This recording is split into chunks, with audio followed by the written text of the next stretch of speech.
What's up, guys? Welcome to another edition of Before the Whistle, presented by BRK Insurance Group. If your business is looking for the best in employee benefits, commercial property and casualty insurance, or retirement and 401k plan services, there's no one better suited to meet your challenges and build a plan centered around your needs than BRK Insurance Group. What's going on, y'all? Welcome back to Before the Whistle. I'm your host, Maddy Hudak, and my body is conspiring against me at this point. So I unfortunately woke up on Thursday today with a little bit of a sore throat and not really much voice here to be had, but I did promise to get you guys out this episode, and so I am doing that. But apologies for the low volume and probably keeping this a little more short and sweet towards the end. But really, to me, this is the game for all the marbles for Tulane this weekend. And I think they're aware of that. And I think Tulane, under John Summerall, what stuck out the most to me is his finger on the psychological pulse of what it takes to win, and really getting ahead of those types of things and addressing the unavoidable, where, yes, a win this weekend against the Navy midshipmen clinches a conference championship berth for Tulane. To pretend like that's not on the line would just be, stupid, and the players are going to think about it anyways. And so that's where you kind of get into choking and mistakes and mental errors instead of getting that out of the way, acknowledging the outside noise, but really focusing in on motivating themselves through what they do best and what their assignments are and the task on hand this weekend. And psychology is kind of what I want to talk about on this episode, as well as what it takes to shut down this Navy offense. Because to be honest with you, I think that's also the answer, where yes, it's a very confusing option team that has actually an explosive passing game. They can stretch the field and they stress you with a lot of motion, a lot of moving parts that are meant to confuse and meant to set up things later on in the matchup. This is also a team that they have played against really difficult teams all season. They're a very new defense that's had to come together. They've had incredibly young guys playing out there for meaningful snaps the entire season long. And I think they're a team that you can't, I just can't ignore. You have to be a certain level of intelligence. And to me, that translates to football IQ to be able to be at Tulane as a student athlete. And I think that Tulane has really taken advantage of the quick learning and the iPads. And so I think the team knows that they're capable of doing it. It's really the focus is making sure that their heads are straight on their assignment. And that is all about psychology to me, and simplifying everything that is going to make them see too much.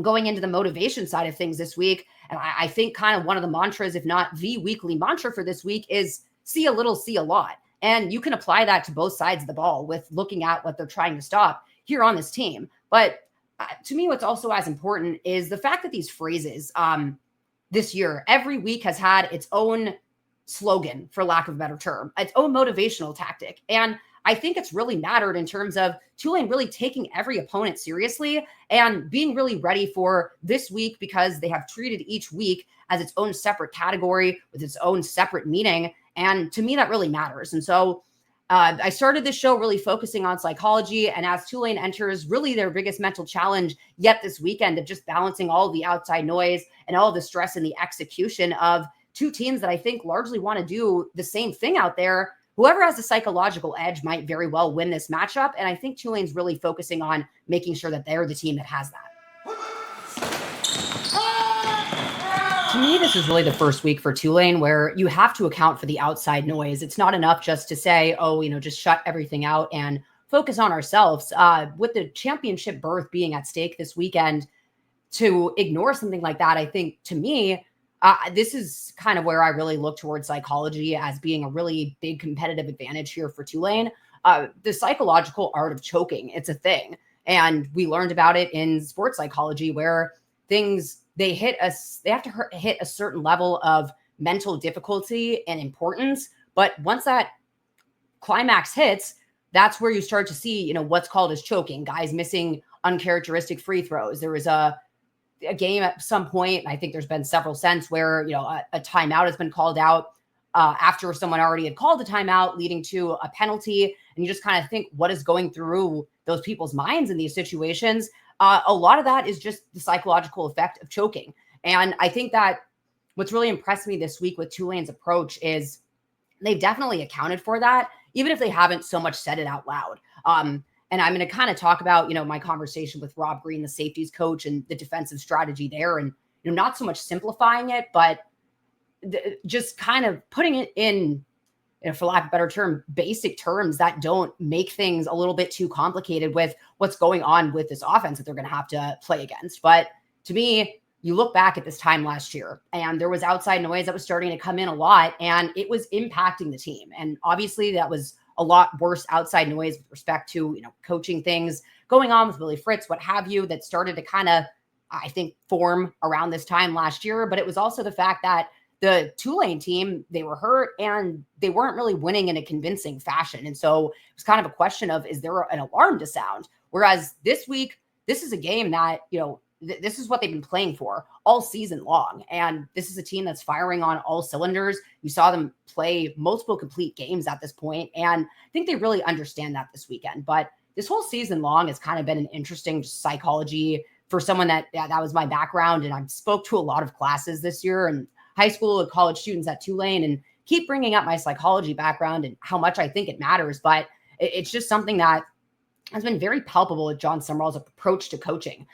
Something I zeroed in on to start the season was when I saw the phrase good on the Jumbotron all throughout training camp alongside the acronym for attitude, toughness, discipline, love. And I finally asked John Summerall about it, and I wasn't really expecting such an illuminating answer on that being their response to adversity. And I've asked multiple players about it at this point, both, in press conferences, in one-on-one settings. I just talked to Darian Mensah this week, and I spoke with him about it. And it's real, just having the psychological effect of saying something positive when things are going wrong, especially in the game of football. And as Darian put it, football is about the next play. Whatever's happened already happens. That applies a lot to, when I talk about the mentality of defensive backs, where you're going to get burned half the time. That's just the nature of the sport. But how are you able to kind of respond and go on to the next play? That's all about having that type of response. But if your team isn't buying what you're selling, then those types of things can become really kitschy and just, not even coach speak, it's just a bad, corny cliche. But that's the complete antithesis of the way that everything's really resonated here. And, not to bring this up, but, just to compare what I think is working for this team this year, the 1-0 mentality, I think, had its place in the Cotton Bowl season. Just, my own personal assessment of last year, I think the 1-0 kind of perhaps covered up some spots that needed to be fixed at some points in time. And it kind of made the opponents almost become nameless in a way. Whereas I've really enjoyed watching the weekly mantras that this team has every single week. And what I really like is that, they have the Welcome to Uptown show that I think just does such a good job storytelling that the team puts on YouTube and ESPN Plus. And you kind of find out the catchphrases for that week thereafter. But a lot of the time, they'll drop it in press conferences. The favorite thing for me is then hearing the players kind of say it just in a passing comment, because that to me means that things are really resonating and sticking. Their approach to last week, for example, was stay frosty. And I think that's a military term, if I'm correct, for, being cool, calm, collected, poised, and ready for the opponent. It's interesting to use that against, the Temple opponent, not against this upcoming one. But this might not be the catchphrase for this week, but John Summerall said this on Tuesday, where if you look too much at things, and I really like this, if you see a little, you see a lot. If you're able to see a little bit, you'll be able to see everything. But if you see too much, you'll see nothing. And to honestly just give, my own personal example of that, there's been so many times where I have been preparing for podcasts and sometimes I just get stuck in a rabbit hole. And by the time I'm able to pull myself out of it, I have legitimately way too much information in my head and I can't parse out what's important and really pare it down at all. And so all of it becomes pretty much meaningless knowledge. And I think you can really apply that to what's going on here, where, this is a mentally challenging team, especially with respect to their offense, but focusing that on really simplifying it for these guys, looking at just those little tells. There's going to be a lot of motion, especially with the way that Navy employs their offense. I know I was trying to chart some plays for them, and there's plays where 4 players go in motion, and it just doesn't stop after that. So if you try to look for every single tendency within a play, you're going to have too much information in your head. And so finding what really is key and what sticks, I think, is really the important, and I think the mentality of the team this week. And so I heard John Summerall say that on Tuesday. And then I had a one-on-one sit down with Darian Mensah and talked with him yesterday. And I asked him about good, but I also caught that when I asked him about his weekly prep, he said the same phrase about seeing a little, see a lot, everything you'll see nothing, that whole thing with respect to how he approaches Fridays of the week. And I just enjoyed hearing how the starting quarterback of the team really goes about his week, especially someone that has no experience being a starting quarterback until this year. And, he told me he spends Mondays and Tuesdays looking at explosive passes and base downs to see how opposing teams attack the defense primarily. Then you sharpen that a little bit with some nuance on Wednesday and Thursdays, looking at red zone and third downs. And then on Friday, he said he leaves it mostly for himself. And then he said that phrase about seeing a little and seeing a lot. And I just kind of kept that in my brain because it's just another example of these things really sticking in the players where I don't even know if they are even realizing how much it's resonating, because you hear it in a lot of the things that they say when they're talking with media, just in an offhand comment, again, talking about his film preparation. And I've never heard John Summerall really say that much before this week. And you've heard them echo phrases that, for example, against Charlotte, play songs you already know the words to. I've heard that be used in different ways, shapes, or forms, but having all these different things for these guys to really focus on, I think, and I've said this, I haven't been afraid of Tulane having a trap game at all this year. It doesn't matter the opponent, because having that specialized message every week, I think really gives that respect to the opponent. And it is a great motivating tactic. And I liked that Darian Mensah said that as well. He specifically pointed out that John Summerall is a great motivator of people, and looked straight at me. And I agree, when John Summerall talks, people listen, and it's commanding. And anyone that's talked to him can know what he's talking about. But psychology is a lot more than just, therapy, clinical things going wrong. I was surprised when I was going through it how much of my classes had to do with things that are subconscious learning processes that I wouldn't even think about at all, where, the motivation tactics, yeah, you could see the psychological frames of that, but learning how guys learn and things like that, it all kind of falls into that umbrella. And so I just kept picking up on all the different tactics that bring that mental edge to the game. And the motivating is true. And I think you see it through the weekly mantra and the energy. But teams can have as much energy as they want. It's John Summerall's ability to channel that into motivation in his guys that really, to me, is what sets this team and the coaching on Tulane apart. And then the small details, that's what I was getting with the whole, learning psychology thing. It remains impressive to me that it's just been every single week I've been able to kind of pick up almost on something new or something that has been going on all season, weren't perhaps aware of it. Bringing up that they always try to simulate wearing the same color jersey that they're going to have in the game setting. And, at first I was like, that obviously makes sense. There's a redshirt freshman, anything you can help with. But I mean, honestly, why wouldn't you do that? It is subconscious where you associate things. There's things about the Stroop effect, association of colors, numbers, what have you. Without getting too far into the weeds of those, all that to say, everything has an impact on our memory and our association, and colors are a part of that. So having the team wear the jerseys are going to be in that weekend, you can't really do a study of whether or not it correlates with less turnovers or more turnovers forced, but it's impossible to ignore. And it's something that even Tyler Grubbs mentioned just as a subconscious learning tactic when just kind of talking about these things, including the fact that the scout team quarterback for Tulane this week is wearing the jersey number of the quarterback that they're going to be playing this weekend. And when you think about it, that makes sense. The guys will just have that clear association, and a lot of it is subconscious. But when these things start to build on top of each other, I tend just to not think that one was a throwaway, or that, in an unintended way, perhaps the team has a great finger on the pulse of the subconscious. I think it's very deliberate at this point. And I think that's what's really mattered the most through all of these weeks, through their ability to get through the adversity and the hard losses at the beginning of the year. And the fact that they've approached this week and you can feel that things have been a little tense, that just means that these guys really care about what they're doing. But it doesn't feel like it's gotten to a point where that's started to affect their performance. And I just think the deliberate approach by the staff to really handle the mental strain of this week, that's the biggest competitive advantage that Tulane could ask for. And just to go further to that attention on detail on the defensive side of things, and, obviously this is semi-luck because you can't really predict how important these things will become, but the scout team quarterback for Tulane this week is really critical in Dagan Bruto. And if you don't need to look further than the value of a really good scout quarterback and what they can turn into, then Darian Mensah, who I spoke with about what it's like having that experience throwing against the guys that he did last year, Lance Robinson, Jarius Monroe. And I remember a quote from him at some point where, he was told at one point to, throw interceptions to them. And he's like, no, I'm not going to do that. And to try to beat them, which, makes all of them better in tandem. Having a scout team quarterback that can really challenge your defense, that makes everyone better. And Dagan Bruno, coming from John Curtis High School, they run the split back veer over there. It's not the same as the option offense that Navy runs, but it overlaps a lot of the same concepts. And when I had a conversation on Wednesday with Rob Green, the safeties coach for Tulane, who is the defensive coordinator for the Military Bowl. He also has had experience against this offensive coordinator, where the first game he was the DC at his alma mater, Wofford.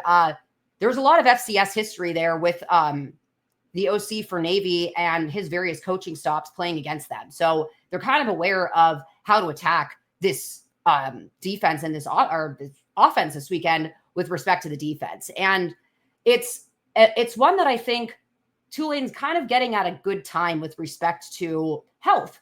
And that, a lot of the time it comes down to luck with these types of things, just like the scout team quarterback. That's just kind of a little bit of luck, but him being able to have the same running ability as Blake Horvath. There were multiple times where I was standing with Gary Smith from NOLA.com on Tuesday, and we were actively running out of the way on the sidelines for scout team practice.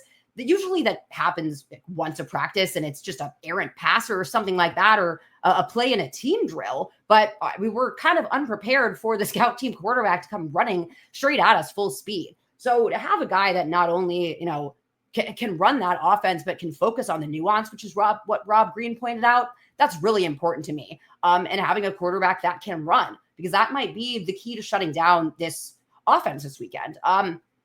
Something to keep in mind, it hasn't really been something that they've addressed, and Tulane fans, Michael Pratt had injuries that weren't brought up. There is a game with kind of downplaying these things, but Blake Horvath did suffer a thumb injury against Charlotte, and this is an offense that really relies on those explosive passes or just explosive plays in general, but kind of setting up those chunk plays, establishing the run, and relying on a lot of motion. But you look at how they played against Memphis, and we can have conversations about the caliber of Memphis's defense, but they completed 5 passes for 155 yards that were all 15 yards or more.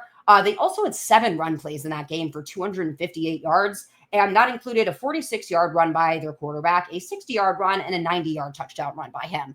And talking with Tyler Grubbs earlier this week, that's what he said about this offense. It's something where it has to be so assignment sound, because you get, again, you look at one thing, your eyes get caught by what exactly they're trying to do by confusing you. And then all of a sudden coverage is busted wide open for a 90-yard touchdown.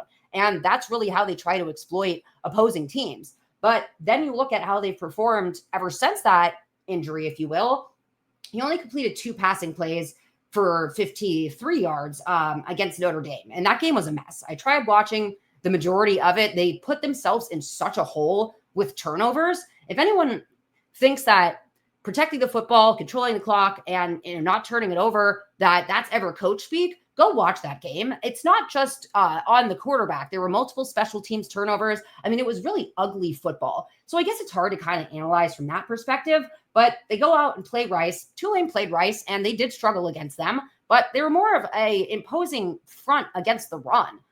They only completed 3 passes for 76 yards in that explosive play category, where, again, it's 15 yards or more. But that's kind of how Navy operates. When you look at their passing plays, they go for those chunk plays. They're not a kind of dink and duck offense in that regard. They had just 1 for 38 yards against USF. That being said, they had 8 run plays for 181 yards against USF. And they only had 3 explosive runs against both Notre Dame and Rice 2 weeks in a row. So it could be something that the correlation doesn't really matter here, or it could be something where, they're kind of compensating a little more on the run, or that's just what this quarterback is really able to do well. And Tulane's faced a few mobile quarterbacks this year. This guy is very much described, and I think this is kind of what you face with just these guys that can really pass and run. It's harder to take them down, especially when it's such a well-operated offense where they rely a lot on trickery and motion, and they will set things up early in a game to really use against you just a few plays later, a few drives later. It really is a mentally demanding and confusing defense. And it's one that largely this Tulane team doesn't have experience against. The last time Tulane played a service academy, let alone, I believe it was Navy, was in 2020. So there's a few guys that are left over from that point, but that also wasn't the type of offense that they were running back then anyways. So really, it's only so much that you can really look at and try to prognosticate based on what they were like a few years back. Look at what Tulane was like a few years back. But they have very much changed their offensive identity. A lot of that comes down to what they're able to do with their quarterback. So yeah, this is a game where, talking with Darian Mensah, this is also, he's played probably more difficult and confusing coverages like Kansas State with their 3 safety coverage that just really weird to see in general. They're going to play, a lot more what you'd see just in the NFL, where you need the personnel to be able to do it. Just kind of, man zero cover blitz where it's all hands on deck. They'll disguise a lot out of that. They'll bail a lot out of that as well, but really bringing that pressure. And so the checks and really seeing those things, knowing when they're going to bail, and so you're able to take your shot, those are going to be really important on offense. And I think in an odd way, they get to the end goal by different pathways, but both these teams are trying to establish the run and trying to really strain you by hitting those explosive passes and making them count. I think they also have a little more of an explosive running ability, but it's all a lot more by scheme and by design than I think by talent, which is what Tulane has in spades and Mekhi Hughes and the entirety of their running back room. So it's going to be a really interesting matchup to me in that regard, where I think the offensive philosophies are more similar than you might expect. It's just the way that they attack one another. It's going to be a lot different. And this is going to be a game where the mental toughness of Tulane, especially on defense, that's going to really be the difference maker to me. But then you look back at things like the gauntlet that they did this offseason with Rusty Witt, former Army strength and conditioning coach staff, former Green Beret in the Army himself, brings over the gauntlet, where it was really the point of it was having them do these really early, grueling workouts for multiple days in a row in the summer until they stopped making mental errors. Every time there was a mental error made by anyone, they had to redo the entire gauntlet, whatever that was, the entire next day over again until they stopped getting it wrong. And it was the point is, when you get tired in games, that's when you have to rely on your mental toughness. And so you have to really get that experience being exhausted and being able to fight through it and still not make errors. And so knowing that Tulane not only got through that, but they got through it as a team that I think was very new at that point, and was probably, a very grueling experience that bonded them at the end of the day. And this team has bonded just so much under this coaching staff, and the way these players have just all really come together. It's been really cool to watch, but this is where it all really matters. This is for all the marbles, and I'm feeling my voice start to go here, y'all. And so I'm going to save it for this weekend. But with that, I will see you after a Tulane win and a championship berth.